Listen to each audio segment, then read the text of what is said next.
Good morning बच्चों। आप सभी का इस वर्चुअल क्लासरूम में फिर से एक बार बहुत बड़ा वेलकम, स्वागत, सुस्वागत है। तो आज का दिन फ्राइडे, और फ्राइडे के दिन हमारा जो सेशन होता है वो है स्टैंडर्ड 8th के बच्चों के लिए, स्टूडेंट के लिए। तो जैसा कि स्क्रीन पर आप देख रहे हैं, स्टैंडर्ड कौन सा है हमारा? 8। और इस 8th स्टैंडर्ड के क्लास में हमारा आज का जो सब्जेक्ट होगा वह है मैथमेटिक्स।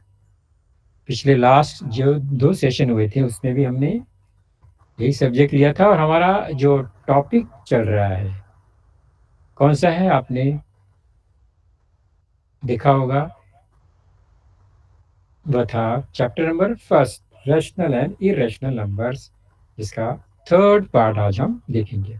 तो चैप्टर तो बहुत छोटा है, लेकिन इसमें जो नंबर वर्क है ये बहुत इंपॉर्टेंट है। इसमें रैशनल नंबर का इंट्रोडक्शन है, क्योंकि 8th क्लास में ये शुरुआत है, 7th में इस पर ज़्यादा चर्चा नहीं थी। और उसके बाद एक इरेशनल पार्ट भी है इसका, रैशनल एंड इरेशनल नंबर, तो उस पर हमारा आज का फोकस होगा। तो आज इसको हम देखेंगे और इस चैप्टर को फिनिश करेंगे, ख़त्म करेंगे। तो हमारा आज का जो टॉपिक होगा इस चैप्टर में स्पेशली वो होगा decimal representation of irrational number, और presenting irrational number on a number line. कैसे नंबर लाइन पर इसको प्रेजेंट करते हैं। जो नंबर हम लिख नहीं सकते उसको नंबर लाइन पे कैसे प्रेजेंट करेंगे, ये बहुत इंपॉर्टेंट और इंटरेस्टिंग बात है कि हम उसको लिख तो नहीं सकते, इरेशनल है, तो उसका रिप्रेजेंटेशन तो है नहीं लिखने का, तो फिर वो पॉइंट हमें नंबर लाइन पे कैसे मिलेगा जिसको हम लिख ही नहीं सकते, या जिस नंबर को हम जानते ही नहीं, हम उसको नंबर लाइन पे कैसे रिप्रेजेंट करेंगे। ये बहुत इंटरेस्टिंग बात होती है इरेशनल नंबर में। तो सबसे पहले हमने जो जाना अपने लास्ट प्रीवियस लेसन में, उसको रिकॉल करना बहुत ज़रूरी है कि हमने डेसिमल फॉर्म लिखा था, वो भी रेशनल नंबर का। रेशनल नंबर आपको पता चल गया, कोई भी नंबर जिसको हम पी अपॉन क्यू के फॉर्म में लिख सकते हैं, और क्यू अर्थात जो नीचे फैक्टर है डिनोमिनेटर, वो ज़ीरो नहीं होना चाहिए, बस ये उसकी शर्त है, कंडीशन है। तो रैशनल फॉर्म में क्या लिख सकते हैं, फिर उसको हम डेसिमल फॉर्म में कैसे कन्वर्ट करते हैं ये भी हमने जाना। चलिए देखते हैं उसको एक बार रिवाइज करके, फिर हम इरेशनल इस टॉपिक पर चलेंगे। तो हमने देखा था 25.10 को हमने 2.5 डेसिमल फॉर्म में लिखा, और 5 के बाद कोई नंबर या डिजिट नहीं है। सिमिलरली 14/5 को हमने 2.8 लिखा, 5 से डिवाइड करने पे 2.8 मिलता है, वो भी डेसिमल फॉर्म है, और 8 के बाद कोई भी हमें वहाँ पर डिजिट या नंबर दिखाई नहीं देता है। दैट इज 8 के बाद हमारा जो नंबर है वो टर्मिनेट है, एंड हो गया है, इसलिए इसका नाम है टर्मिनेटिंग डेसिमल फॉर्म। तो टर्मिनेटिंग का मतलब होता है कि डेसिमल के बाद जो हमारा डिजिट है, सबसे एंड डिजिट जो है उसके बाद कोई एक्स्ट्रा नंबर नहीं है, यानी 8 है, 8 के बाद कोई नंबर नहीं है।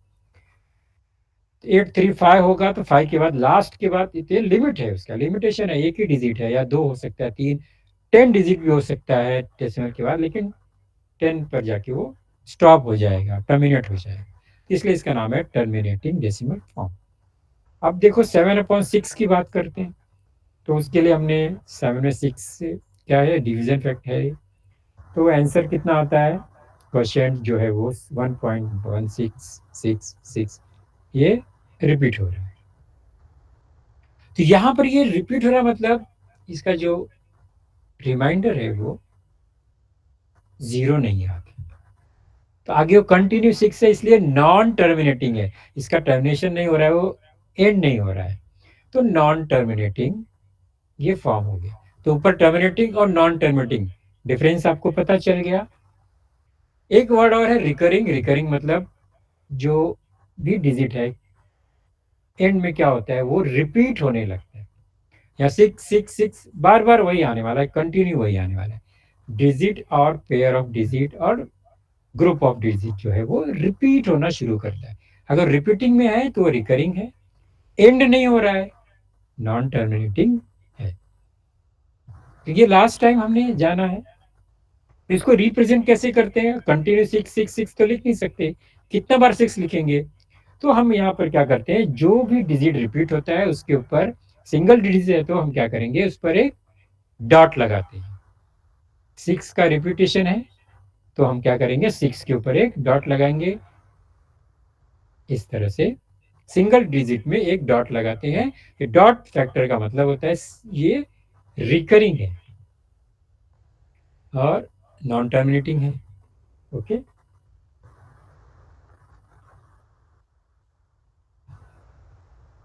तो टर्मिनेटिंग ऊपर वाला था, दूसरा भी टर्मिनेटिंग डेसिमल फॉर्म है और तीसरा है नॉन टर्मिनेटिंग। ये हमने सीख लिया। आपको याद आ रहा है हमने सीखा है? ओके। सिमिलरली और एक एग्जांपल है 9/11।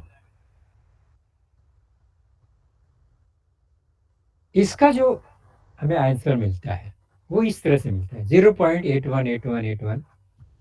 तो यहां पर भी ये क्या है, 8181, ये नॉन टर्मिनेटिंग है, टर्मिनेट ही नहीं हो रहा है, कंटिन्यू बढ़ते जा रहा है। और रिकरिंग है क्या? तो यहाँ पर रिकरिंग है डिजिट 8 and 1। 8181 ये बार बार रिपीट हो रहा है, दो डिजिट बार बार रिपीट हो रहा है। इसलिए हम दो डिजिट के ऊपर डॉट तो नहीं लगा सकते, क्योंकि 8 पर लगाएंगे कि 1 पर, तो कंफ्यूजन होगा। तो इसके लिए जब डिजिट ज्यादा है, मोर देन 1, तो वहां पर हम बार लगाते हैं, एक डैश लगाते हैं। जितना डिजिट है उस पूरे के ऊपर एक डैश लगाएंगे। इस तरह से इसको रिकरिंग सिंबल है ये 0.81। तो नॉन टर्मिनेटिंग हो गया और ये रिकरिंग।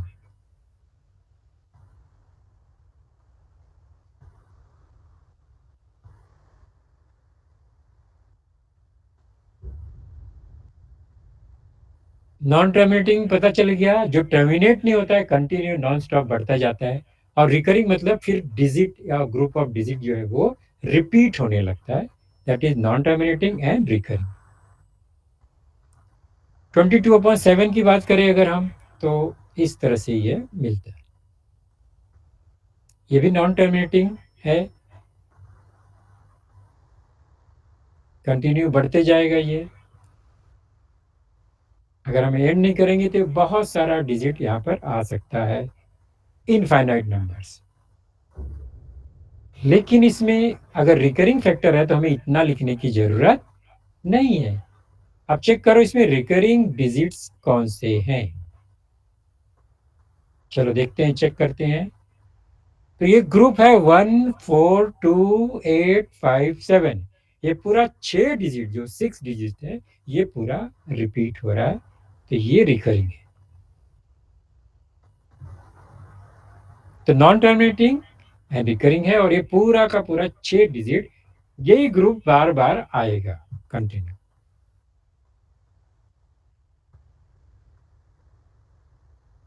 ये हमने जान लिया अभी, नॉन टर्मिनेटिंग और रिकरिंग क्या है।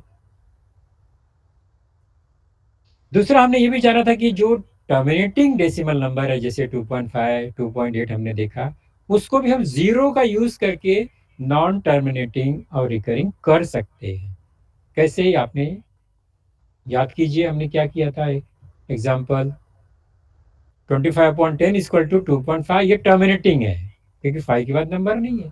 लेकिन हम जीरो ऐड करके, मल्टीपल जीरो ऐड करके इसको नॉन टर्मिनेटिंग कर सकते हैं, और बार बार जीरो आएगा तो ये रिकरिंग भी हो गया। तो 2.500000 ये नॉन टर्मिनेटिंग और रिकरिंग हो सकता है। जहां पर हमें इसका यूज करना होगा, हम अपने जो भी मैथमेटिकल ऑपरेशन है वहां पर इसका यूज करते हैं, इस रूल का।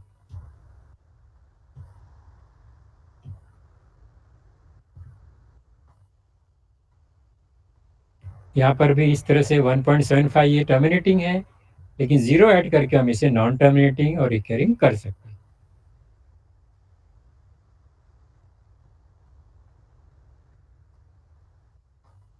तो any terminating decimal number can be converted to non terminating recurring form by using zero.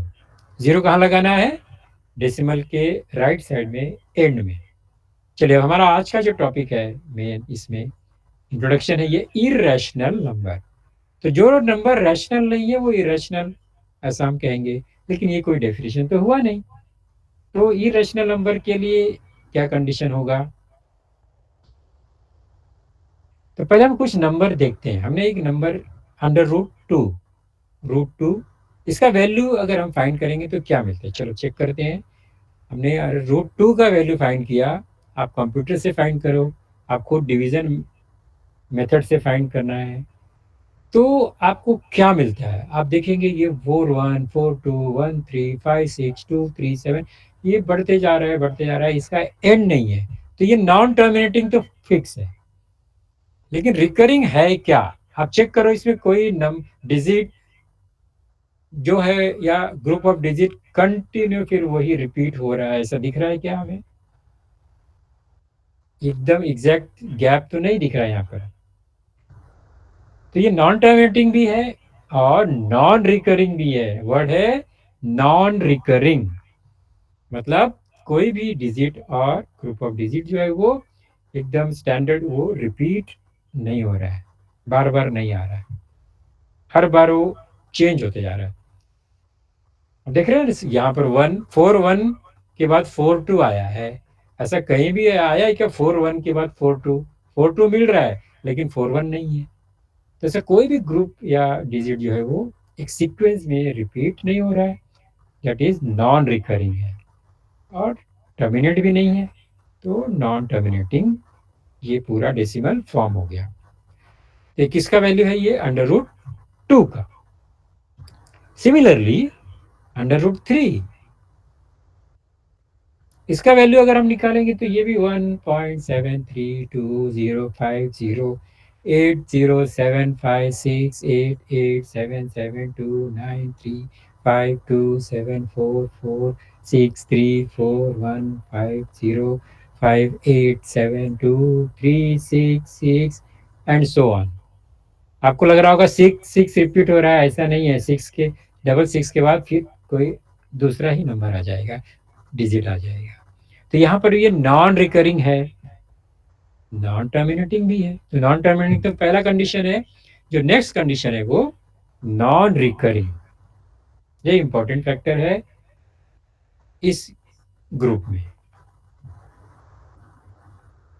पाई का वैल्यू, तो पाई का वैल्यू भी बच्चों एक कोई फिक्स डेसिमल फॉर्म नहीं है, यानी उसका एग्जैक्ट वैल्यू हमें बिल्कुल नहीं पता। अप्रोक्सीमेट वैल्यू हम लिखते हैं 3.14 और 22/7, that is approximate value of pi. Exact value अगर हम फाइंड करेंगे तो कुछ इस तरह से वो कंप्यूटर से भी निकालेंगे। पाई है क्या एक्चुअली? आपको पता है पाई क्या होता है?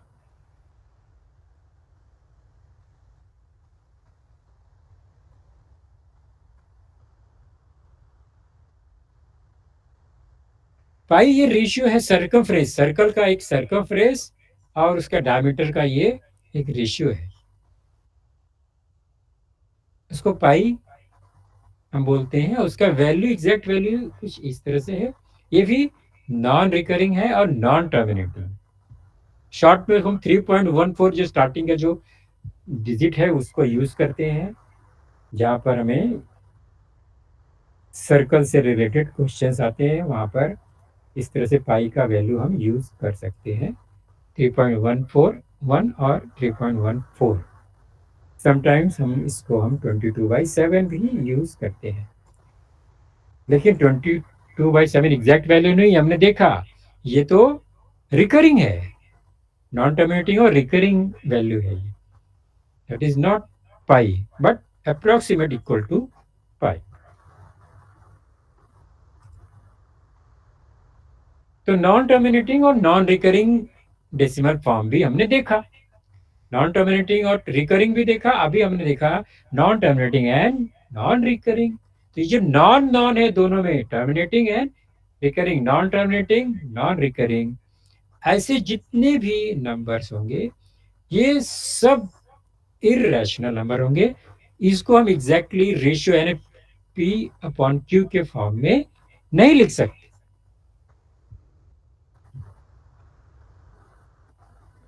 तो इसका डेफिनेशन हम क्या बता सकते हैं, नंबर्स हुज डेसिमल फॉर्म, ये डेसिमल फॉर्म है, is non terminating and non recurring और कॉल्ड इरेशनल नंबर। और इसको हम रैशनलाइज नहीं कर सकते, मतलब इसे हम P अपॉन Q के फॉर्म में लिख नहीं सकते। Irrational numbers can not be expressed in the form of P by Q। तो ये इरेशनल नंबर हो गया। अब ये नॉन टर्मिनेटिंग नॉन रिकरिंग है, तो ये इस वैल्यू का पॉइंट अगर हमें नंबर लाइन पे बनाना हो तो कैसे बनाएंगे, एग्जैक्ट हमें पॉइंट पता नहीं है, तो उसका भी एक तरीका है। तो ये जो नंबर लाइन है, ये हम इसको क्या कहते हैं, रियल नंबर लाइन। तो रियल नंबर में रैशनल और इरेशनल दोनों आए, तो इसका मतलब रियल नंबर पर हम एक पॉइंट ऐसा बना सकते हैं जो इरेशनल नंबर रिप्रेजेंट करता है। चलो चेक करते हैं कैसे होगा। तो हम P अपॉन Q के रूप फॉर्म में नहीं लिख सकते, लेकिन but can be represented on A number line. ये कंडीशन है, नंबर लाइन पे आ सकता है, लेकिन हम उसे एक्सप्रेस नहीं कर सकते P अपॉन Q के फॉर्म में।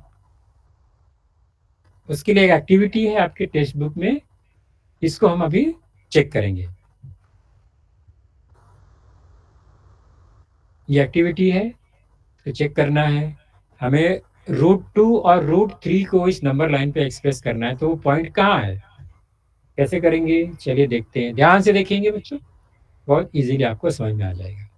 ये एक नंबर लाइन है, आपको नंबर लाइन मालूम है, जीरो होता है, उसके राइट में पॉजिटिव नंबर्स और लेफ्ट में निगेटिव नंबर्स होते हैं। तो अभी हम क्या करेंगे, हमें नंबर लाइन पे नंबर रिप्रेजेंट करना है, तो हम निगेटिव नंबर पर अभी फिलहाल फोकस नहीं करेंगे, हम नंबर आएंगे थोड़ा शिफ्ट कर देते हैं, जीरो को थोड़ा लेफ्ट में और राइट साइड में पॉजिटिव नंबर को ही हम लेते हैं। अब इसमें जो भी डिस्टेंस है 0 to 1 ये 1 है, 1 to 2 वो भी 1 है, 2 और 3 के बीच का डिस्टेंस भी 1 यूनिट ही, सिंगल सिंगल यूनिट का ही डिफरेंस है। ओके, तो हम इसको 1 मान के चलेंगे, एक एक गैप को 1 1 1 का डिस्टेंस है ये। अब हम क्या करते हैं, एक पॉइंट, जीरो को एक पॉइंट नाम देते हैं O, और 1 को एक पॉइंट का नाम देते हैं वो Q। 1 और Q, sorry O and Q, 0 and 1 यहाँ पर हमको दिख रहा है। Very good. इसका जो डिफरेंस है O और Q के बीच का डिस्टेंस कितना है, 1 यूनिट, 0 to 1 1 है वो। अब हम क्या करते हैं, Q के ऊपर एक परपेंडिकुलर ड्रॉ करते हैं एग्जैक्टली 90 डिग्री का, और उस पर हम क्या करेंगे, एक पॉइंट बनाएंगे। कितना पॉइंट होगा वो, एक सिंगल यूनिट का, जितना डिस्टेंस 0 to 1 है, सेम वही 1 to ये पॉइंट का हम उतना ही डिस्टेंस वर्टिकली ऊपर बनाएंगे। तो ये भी 1 है, वो Q और ऊपर भी 1 हो गया, दोनों का जो लेंथ है वो 1 यूनिट हुआ, हमने अभी बना दिया। हमने पॉइंट का नाम दिया R। ध्यान से देखेंगे बच्चों, नीचे भी 1 है डिस्टेंस, ऊपर भी 1 है, और ऊपर एक R पॉइंट है। हमने क्या किया, अभी ज्वाइन कर दिया O to R।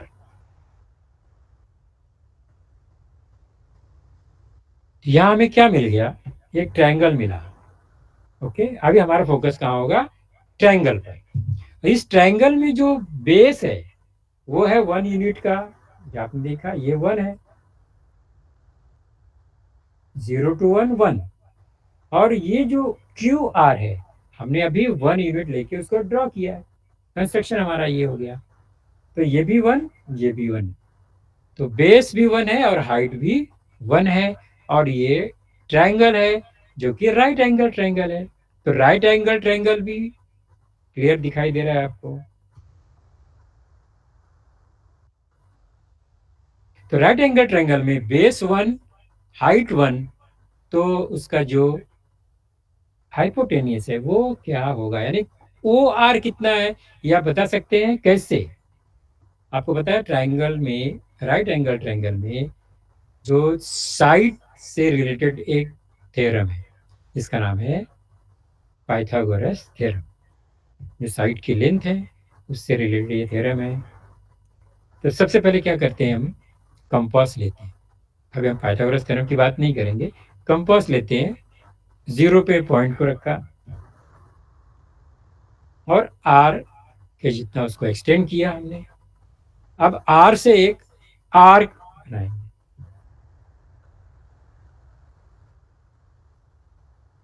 क्यों बनाया हमने ये आर्क, अभी हम बताएंगे इसको। तो जीरो से आर यानी फ्रॉम ओ टू आर,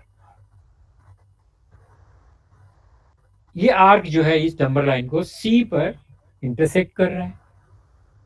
ये राइट एंगल ट्रायंगल है और ये पॉइंट ओ है। तो ओ आर का जो आर्क बनाया हमने, तो ओ आर का डिस्टेंस और ओ सी का डिस्टेंस सेम होगा, है ना। ये ओ आर का डिस्टेंस और ये ओ सी का डिस्टेंस जो है वो लेंथ सेम होगा, क्योंकि वही आर्क है, क्योंकि सर्कल है। तो सर्कल में जो रेडियस होता है वो तो सेम होता है। तो ओ आर रेडियस हुआ इस आर का, तो ओ सी और ओ आर क्या है, वो इक्वल इन लेंथ है। इतना क्लियर हो गया। तो इस आर्क पे जो भी पॉइंट होगा सब that is equal to O R. तो ओ आर फाइंड करेंगे, अगर ओ आर 10 होगा तो ओ सी भी 10 होगा। क्लियर, क्योंकि वो आर्क पे जो भी पॉइंट होंगे सब 10 डिस्टेंस पे होंगे अगर ओ आर 10 है तो। लेकिन एग्जैक्टली ओ आर है कितना, तो हम क्या करेंगे, हमारे पास बेस और हाइट का लेंथ है 1 1। तो पाइथागोरस थ्योरम से हम क्या करेंगे, ट्रायंगल ओ क्यू आर में क्यू ओ आर स्क्वायर जो कि हाइपोटेनियस है, that is equal to O Q square plus Q R square. Clearly ये पता है हमें। ओ क्यू भी 1 है, ओ आर भी 1 है, that is 1 square plus 1 square, 1 plus 1 O R square is equal to 2। Therefore O R is equal to, taking square root on both sides, we get OR is equal to under root 2। तो OR का कितना length है, under root 2। अब OR अगर under root 2 है तो OC कितना होगा, OC भी सेम है। देयरफॉर पॉइंट C जो है वो जीरो से अंडर रूट 2 होगा डिस्टेंस। तो ये जो C है अंडर रूट 2 मिल गया हमें, तो पॉइंट भी मिल गया।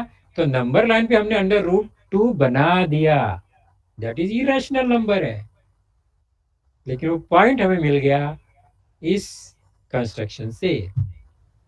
ओके, तो बेस और हाइट से हमें राइट एंगल ट्रायंगल मिलता है, और फिर राइट एंगल ट्रायंगल से हमें हाइपोटेनियस मिलता है, और हाइपोटेनियस से जो आर्क है उससे हमें वो पॉइंट मिलता है जो कि नंबर लाइन पर है। तो रूट 2 भी मिल गया हमें, zero two root 2, O two C equal to root.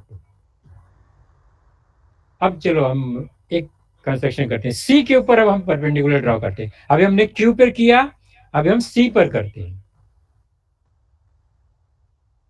तो राइट एंगल हुआ, और हम सिंगल एक यूनिट का डिस्टेंस ही लेते हैं। पहले भी हमने एक यूनिट लिया, यहां पर भी एक यूनिट डिस्टेंस पे एक नया पॉइंट बनाते हैं जिसका नाम है T. C T equal to 1।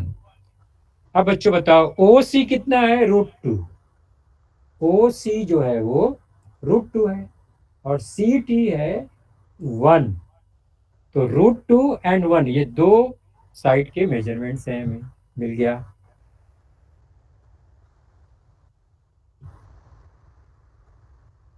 हमें ये दूसरा ट्रायंगल मिला अभी, राइट एंगल ट्रायंगल। पहला ट्रायंगल हो गया, पहले ट्रायंगल से हमें रूट 2 मिला, हम एक दूसरा ट्रायंगल बना रहे हैं।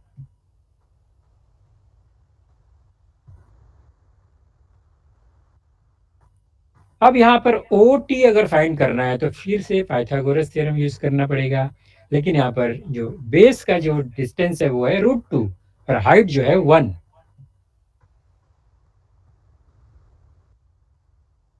तो अगर हम टी से आर्क बनाएंगे फ्रॉम ओ, तो भी वो नंबर लाइन को एक पॉइंट पर इंटरसेक्ट करेगा, उसको हम नाम देंगे डी। इसका पहले हमने जो किया सेम वही यहाँ पर करना है। तो ये ओ डी कितना है वो हमें देखना है, चेक करना है। तो यहाँ पर भी पाइथागोरस थ्योरम इस ट्राइंगल में यूज करेंगे। तो O T hypotenuse equal to O C square plus C T square. O C कितना है √2 एंड सी टी 1 अगेन।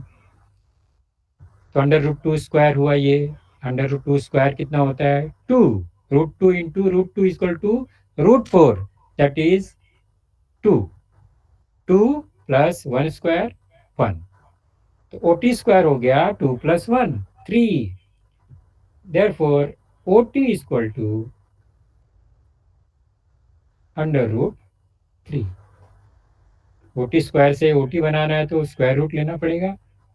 तो हो गया √3। तो ओ टी इज √3।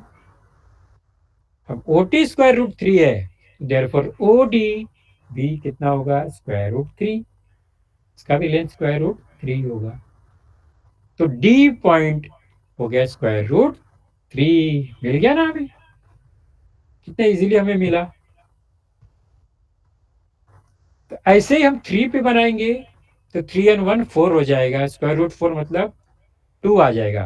तो नेक्स्ट पॉइंट 2 पर आने हेलो। वाला है। ओके, सेम एग्जांपल यहाँ पर अभी आपके टेक्स्ट बुक में है, आपने टेक्स्ट बुक देखा होगा। तो ये यहाँ पर एक्टिविटी दिया गया है, जो अभी हमने बनाया सेम वही एक्टिविटी यहाँ पर है। तो चलिए स्टार्ट करते हैं। The point Q on the number line show the number. Q कहाँ पर है, दैट इज Q क्या शो कर रहा है √2। हमने भर दिया √2। वेरी गुड ऑब्जर्वेशन है ये। इसके बाद नेक्स्ट है नीचे पाइथागोरस थ्योरम में बॉक्स बना हुआ है O Q. O Q is √2 and Q R is 1। √2 square equal to 2 and 1 square equal to 1, total equal to 3। Therefore O R equal to √3। Square root निकालेंगे, √3 आ गया। अभी हमने ये किया क्लियरली, आप ये समझ में आ गया आपको। ऐसे ही हम क्या कर सकते हैं, तो ये √3 हुआ। इसमें सेकेंड और थर्ड क्वेश्चन जो है बच्चों आपको ही सॉल्व करना है।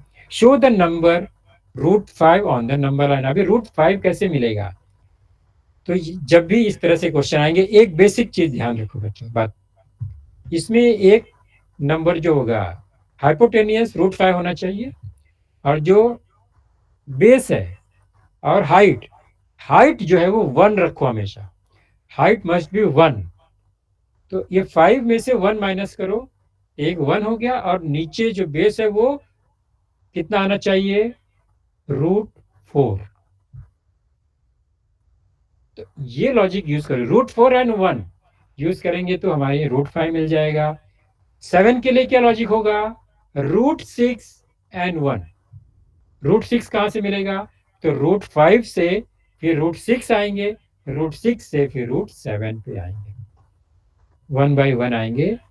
तभी इस तरह से हमें नंबर लाइन पे पॉइंट मिलेगा। तो हमारा ये जो लेसन है एकदम इसका एंड पॉइंट तो यही है कि रेशनल नंबर को हम नंबर लाइन पे कैसे रिप्रेजेंट करेंगे। ओके।